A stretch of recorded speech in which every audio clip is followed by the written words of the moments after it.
Your problem is not a lack of motivation. Motivation does not exist before you begin. The brain does not generate motivation first and then act. It produces motivation only after action has already started. Before the moment of action, all that exists is hesitation, friction, and a heavy, undefined resistance that you mistakenly label as laziness. When you face something important, your brain does not evaluate future outcomes. It only measures the present moment. How much energy this will cost right now, and how much psychological risk failure might carry. In that calculation, not starting is always the safest option. So the brain pulls you back into stillness, not because it hates your goals, but because it has not yet seen any proof that beginning is worth the cost. What you call lack of motivation is actually the space before action, the moment where the brain has no evidence that starting is safe. This video is about that moment where most people stop, and why if you wait for motivation to appear before you begin, you will never begin at all. Your brain was not designed to pursue long-term goals. It was designed to survive. Hundreds of thousands of years of evolution taught it one simple rule: energy is life, and spending energy without a clear immediate return is a risk.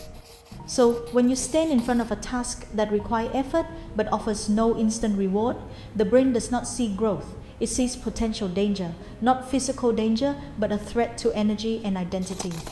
Deep thinking, writing, studying, and decision-making are all high-calorie activities, and to the primitive brain, burning calories without immediate payoff is a bad deal.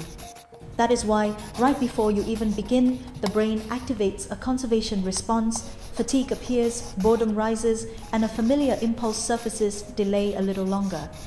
This is not personal weakness. It is a biological system doing exactly what it evolved to do, but inside an environment it was never built to handle. At this point, a question naturally arises. If the brain hates spending energy so much, why can you sit for hours scrolling your phone, watching videos, or playing games without feeling exhausted? The answer lies in dopamine, but not in the way motivational talks usually explain it. Dopamine is not the reward. It is the signal that tells the brain, this is worth pursuing. It does not appear at the finish line. It appears right before action begins. The brain uses dopamine as an energy allocation system. Every action goes through a cold calculation. How much effort will this cost? And how soon will the reward arrive? A long-term project with vague future benefits keeps dopamine quiet. Meanwhile, a single swipe on a screen delivers instant stimulation and triggers dopamine within seconds. When dopamine fires, the brain concludes that the action is worth paying for. So, the issue is not a lack of discipline. The issue is that your dopamine system has been trained to prioritize rewards that require no startup cost. Before you even begin something important, the brain has already compared it to easier alternatives and reached a fast conclusion. This action is too expensive, too slow, and unnecessary right now. When dopamine becomes too easy to access, the brain does not become happier, it becomes more selective. This is where many people misunderstand the problem. The issue is not that you are addicted to your phone, social media, or entertainment. The issue is that your reward system is experiencing inflation. When small stimuli deliver dopamine instantly and repeatedly, the brain adjusts its threshold. What once was enough to trigger motivation now feels flat. Tasks that require time, effort, and deep focus get labeled as not worth it. Before you even sit down to begin, the brain predicts the lack of stimulation ahead and chooses avoidance. This is motivational paralysis at the starting line. You do not feel heavy because you have done too much. You feel heavy because your brain has adapted to rewards that require no startup cost. And when dopamine does not appear immediately, the brain interprets that absence not as opportunity but as loss. Procrastination then is not a conscious choice. It is the natural outcome of a reward system trained out of alignment by the modern environment. There is a paradox most people never notice. The tasks you delay the longest are usually not the ones you hate, but the ones you care about the most. If something truly does not matter, doing it poorly costs you nothing. But when a task is tied to your values, identity, or expectations, the brain begins to treat it as a risk. Not the risk of external failure, but the risk of internal damage. Because when you try your hardest and still fail, what is threatened is not just the outcome, but the image you hold of yourself. At that point, procrastination becomes a defense mechanism. If you have not started, you cannot fail. If you have not given full effort, you always retain a safe excuse. Perfectionism often disguises itself as high standards, but at its core, it is the fear of exposing limitation. The brain would rather keep you frozen than allow you to confront the possibility that you are not as capable as you believe. So right before action, the brain triggers a freeze response, not to protect your goals, but to protect your ego. A common mistake is to think procrastination happens because there is nothing to do. In reality, it often happens when there is too much to do. When you open your laptop with 10 unfinished tasks occupying your mind at once, the brain does not see opportunity, it sees overload. Every option demands a decision, and every decision consumes cognitive energy. Before any real work begins, the brain has already spent resources comparing, prioritizing, and forecasting outcomes. When that cost exceeds its tolerance, the brain chooses the safest option, shutting the system down, not because you do not care, but because choosing nothing requires the least energy. This is the trap of excessive freedom. When everything feels important, the brain cannot identify a starting point, and stillness becomes the optimal strategy. In this case, procrastination is not avoidance of responsibility. It is the natural response of a brain forced to make too many decisions at once. Even after you have chosen a single task to focus on, the heaviness does not disappear. The reason is psychological inertia.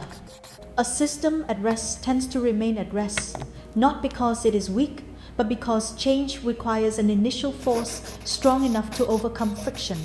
The same applies to the mind. Shifting from passive consumption to active focus demands a startup cost that the brain consistently exaggerates. Before you open the document or stand up from the chair, the brain does not imagine the first few minutes. It projects an entire movie of exhaustion, boredom, and burnout. And because the brain does not clearly distinguish imagination from real experience, it reacts as if the threat has already occurred. The result is paralysis at the starting line, not because the path is too long, but because the initial resistance has been inflated beyond what feels manageable.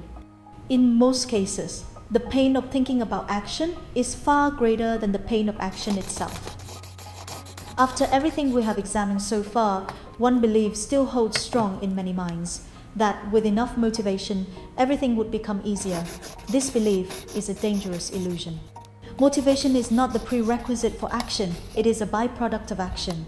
When you sit still waiting to feel ready, you are waiting for the brain to change its evolutionary nature. And that will not happen. The brain does not reward intention with motivation, it responds only to movement. Only when you begin, even with a motion so small it seems insignificant, does the brain receive a signal that the state has changed. That signal is what triggers the dopamine flow required to sustain action. This is why people who appear disciplined are not necessarily more motivated than you. They have simply learned to act before motivation arrives.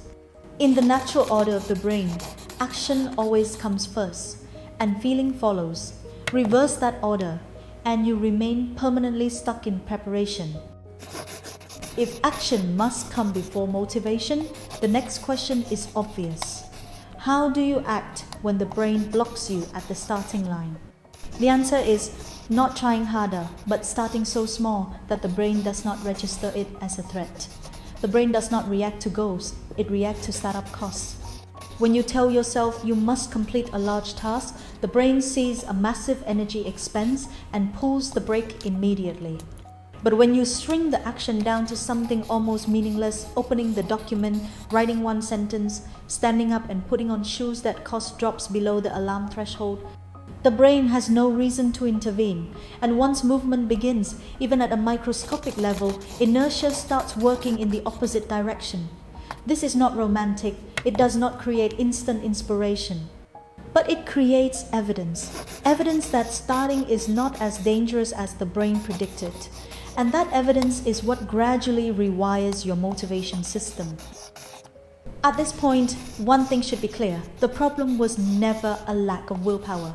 Willpower is a weak, unstable resource that drains quickly. People who act consistently are not stronger. They simply do not put their brain in constant conflict. They redesign their environment so that the right action becomes the default option. When your phone is within reach, the brain needs no motivation to get distracted. When your work is prepared the night before, the brain needs no motivation to begin. Every decision you remove is a unit of energy saved. So instead of asking, how do I get more motivated?